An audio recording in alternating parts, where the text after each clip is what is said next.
शुभ सन्ध्या दर्शक बंधु आज आउ एक गीति कविता आपण मानक पई प्रस्तुत करनी आसी स्मृति मोर निझुम रातिर साथी चैनल तरफ आज भेटी दूची आउ एक गीति कविता जार ना है तुमको देखिला परे जार ना है तुमको देखिला परे ताले आरंभ करुची आज गीति कविता।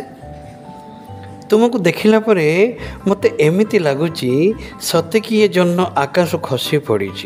तुमको देखिला परे ये मन भावुची क्यों विधाता सते तुमको ये रूप दे गढ़ी। तारा मिले जदि नथिबो जन्न दिसिबो कि ये आकाश सुंदर। ए जीवन जदि आसीबनी तुमे अधा रहिबो ये स्वप्न मोहर। तुमको देखिला परे ये आखि कहूची सबु थाई भी प्रिया नथिला भली लागुची। अधा अधा झरा पीरतीर तुमे प्रीति भंवर अकाले सकाळे एई तुम नीलिमार झर। तुमको देखिला परे मते एमिति लागुची तुमको देखिला परे मते एमिति लागुची सत्य कि झियो मते पागल करिची।